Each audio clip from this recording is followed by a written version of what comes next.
We are Folk Entertainment and we are here to help. So help us help you by hitting that like button and talking about some fear. The Walking Dead. Welcome back, guys, to the channel. Honestly, man, this episode, where do we even begin? This was, I believe, episode 9 of season 5. Yep, mid-season premiere. Mid-season premiere, and it was god awful. And it feels like this whole thing has been misplaced. And the mid-season finale, we're led to believe that, Logan needs help, and there's a woman on the radio, and I guess that woman on the radio turned out to be Tess, and we thought it was going to be Sherry and whatnot, but honestly, this episode was pretty much told via interviews, and it's just like cutting and chopping and changing, and they're all saying the same thing. Doesn't matter whether it's Morgan, John, Charlie, Alicia, Strand, even Daniel, Dwight. We're here to help. We want to help. Let us help you. We can all help each other. Do something. Do anything. Do everything. What a load of shit. I mean, honestly, man, this show ain't great. No, it's not good. It's not even good. It's not even decent. When you've got an entire group with the exact same personality, it's not going to be good. It can't be good. The only way it can really be good if you've got like a good set of villains for them to go against. We don't have that either. Yeah, we don't have that either. It's like, it feels like one of those Superman Avenger movies where it's like, oh, we've got the group of heroes and they're going up against the big bad villains. But the reality is, it's a bunch of people dropping off cardboard boxes full of supplies for a bunch of jobbers. Yeah, so we see at the beginning that Logan gets left behind. So I don't know if there's been a timeline skip or whatnot, but it looks like the group have betrayed Logan because Logan said he was going to show them how to get the gas that lives longer or some shit like that. So he scratched their back, they would scratch his back, but then we see them just like kick Logan out the back of the truck, and then Logan is left on his own. And it's not, it's a bit hypocritical from this group. They claim they want to help people, yet they've not helped Logan. See, that's the problem. And Logan's partner, Charlie, I mean, they stole from him. So, I mean, I don't get this. You could argue that, yeah, maybe Logan... But even then, Logan, all he did in the first half of the season was take back what was his. Yep. So, like, why have they... First of all... all he did was take it back, then he dug up to try and find the recipe book thing, and then he left it there. Yeah, I mean, was that really worthy of... But where's Morgan reacting to this? Where's Alicia? These people that are so adamant about helping. No, why are they not like, no, like, we need to help this guy. We didn't know, we were wrong to take over his and what was his friend's name? No, look, I can't remember. Look at last season, right? Calvin? When that woman Martha kept trying to kill them, Morgan was so, he was so hell bent on helping her. So this Logan guy just gets kicked to the curb, but black woman Martha gets saved despite killing members of the group. White man Logan. Oh no, we don't do that. So yeah, then we just get interviews. Dwight won't let Daniel cut his hair. That's about as good as it gets here. We just keep getting interviews. Al's interviewing people. We want to help. We gotta help. Let us help you. Help. See if you're Dwight or Morgan, right, actors, you must know that you've joined something that the quality difference is fucking this is a demotion into... Oh, aye. There's like no doubt about this. Like, I'm convinced Lenny James probably got more money being the lead, but he must know deep down that this is shite. I think so. Aye, I mean, there's no two ways about it. Like, it is absolutely horrendous, and there's no point of us breaking down what June said, what John said, what Morgan said, what Alicia said, what Grace said. Basically, what they all said is we want to help. Now, Alicia alluded to the fact she hasn't killed anybody since the plane, and we see now she's not really doing any of that. She's got Morgan's stick and she's twirling the stick. So her and Morgan are stick buddies now. Just really fucking lame. I learned that from my mom. Really fucking lame. We see her and Morgan having a wee duel with the stick, and I guess this makes Morgan Eastman now, and this makes Alicia Morgan. Just awful shit. They come across Tess. Says that her husband's out looking for inhalers for her son. Morgan tries to go and speak with her. He steps on a landmine. Apparently she's not been out this house since the apocalypse started 2 years ago. But our timeline puts this show way longer in than 2 years, so... Not quite sure what's happening there. I think the timeline for The Walking Dead is fucked though. There's been that many time skips, and then you've got all the different shows. This is after All Out War, right? And see when All Out War ends, there's no way we're only like, you're a couple of years in at least. And then Morgan says it took him, like, as you said, like 18 months to get across America. So what the fuck is it then? I'm pretty sure. The CRM are in this, which tells you it has to be more than 2 years. Yeah. I mean, I'm pretty sure that the ones who live, when Michonne finds Rick, that's like at least 12 years in. Yeah. So, yeah, look, I would say we have to be at least close to 5 years here. The problem is, though, if you actually had a good show and I cared about it, I would actually take a wee bit of time and effort to work out a timeline. But when the show's fucking shit... If the show was good, I wouldn't be picking holes in it, though, and bringing up the timeline either, so it's like... Yep. Anyway, Morgan's like, oh, we can help you, and obviously he can't really help anybody right now because he's stuck on the landmine. The radio through, Alicia and Strand are out looking, and they find the guy, they find the husband Ben. Unfortunately, he's a walker, he's dead, so they kill him, and they take the bag because he's got the healer inside. Al then tells Morgan, I think you do this, you do that, then you should be good. And Morgan's like, how sure are you? And she goes, 50-50. And Morgan's like, 50-50? Not good odds. Then Tess comes out and gives Morgan a key. Says, look, unlock this and you'll be alright. He does that. He walks off. 10 seconds later, boom. The explosion goes. Then Tess comes out. And it's like, do you think it's fucking hilarious how they believe that this is the last one? As soon as Morgan steps on it, it's like, oh, there can be no more. Yeah, no. Why can't there be no more? She says that the whole place was covered in landmines. Yeah, they're all walking about freely as if... it just makes no sense to me. Yeah, even if she was keeping count, there is no, guarantee. You wouldn't risk your life to guarantee the exact number. And it's just far-fetched, again, that there was never any walkers on this property up until this episode, up until the main cast arrived, and then all of a sudden there's walkers coming from all directions. Yeah, ridiculous, man. And it just it's not a good idea, this husband. I know he's dead now, I don't want to speak bad of the dead, but who fucking randomly plants a bunch of landmines? What if your son managed to escape the house? Yeah. What if you were getting surrounded by walkers or something like that and you needed to make a quick escape? I mean, you haven't really got time to fucking... I think it's a good idea, but it needs to be more thought out, and then... Yeah, but it just looked like they were randomly placed. It wasn't like a strategic thing. So, Taz and her son, or Taz... like human suplex machine. There should be like a clear pathway or something. Yeah. No, there should be, but my problem is the show's shite, but you've got Tess and her son here, right? That's a problem. And they join the group. Their dad, their husband, has literally just been, he's died. And they're sitting here singing Kumbaya and we got a brand new convoy and see a beautiful sight. They're eating ramen. Like their husband and dad didn't just die.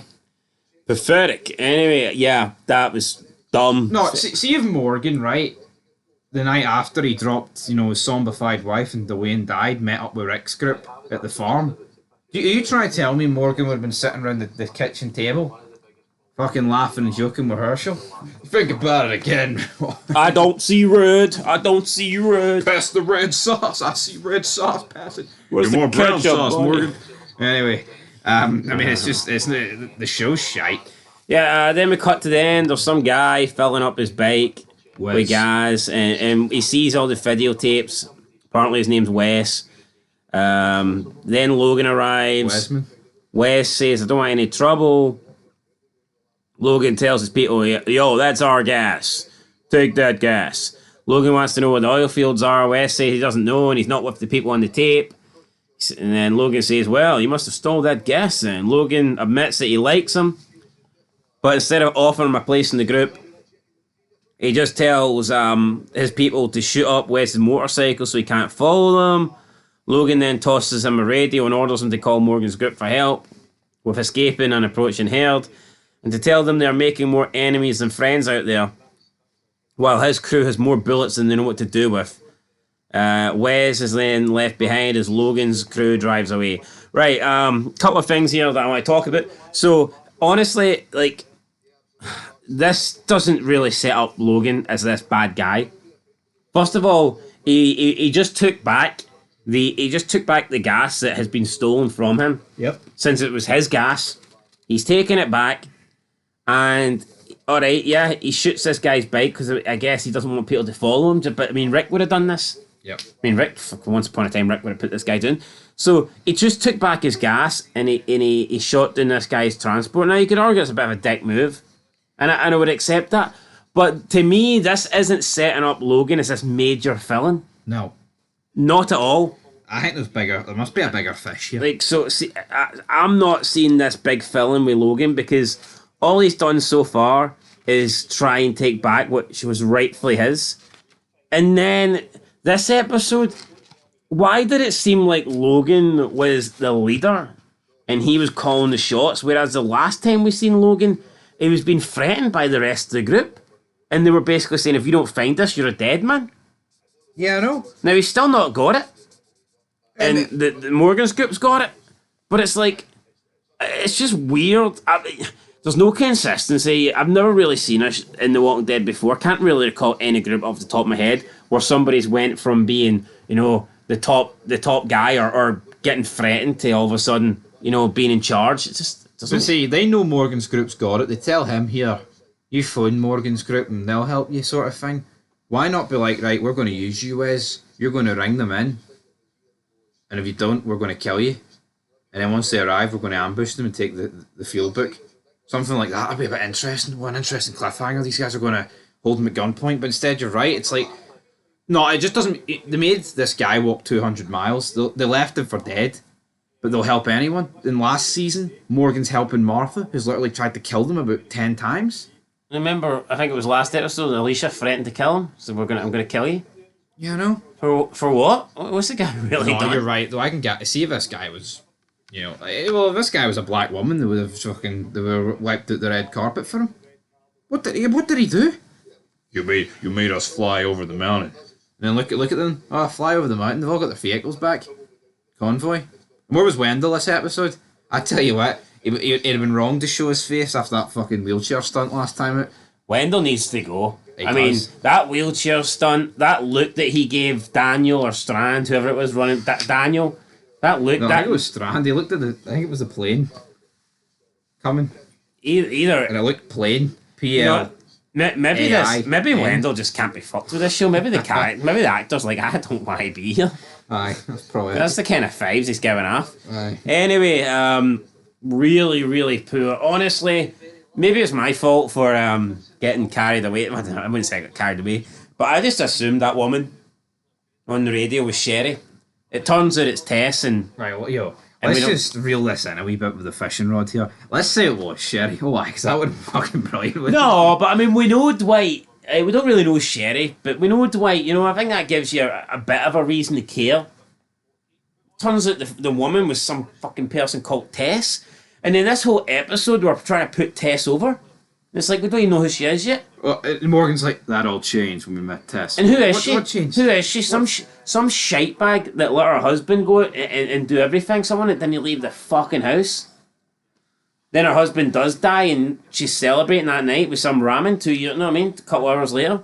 The only constellation I can take is that we've only got 7 episodes this season, and I don't have to watch this show for about another 6 months. Would you agree with that? Yeah, no, I would. Because it's shite. It's almost because like Tess hadn't left the house and like since this all started, she was woke. Is that she's not like she got the memo that women are strong fighters now. She must have thought they were back in the original Walking Dead season 1. Yeah. Where the women have to stay home and cook, clean. She mustn't have got the memo that here. Got the safety pin for your weapon there, boy. We can do everything the man do. Anyway, guys, time to rate this episode. Honestly, man, it was fucking... Look, you might like it and you might like the way it was told in interviews, but honestly, I mean, at least half the episode was told. Probably more, I'd say. More than half the episode was told via... Camera. Via... It was like a shite version of Rec. 10... Quarantine, whatever you want to call it. That's a great movie compared to this shite. I'm going to. It was a shite version of that. I'm going to get 3. They're throwing shit against the wall, hoping it sticks, and nothing does.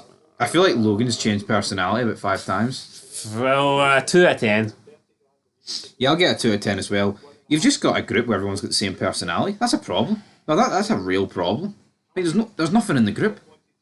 Even when people kissed Rick's ass, right, from like, you know, when they left the farm right up until like modern day, there was still a bit of, you know, question. Like, people questioned him.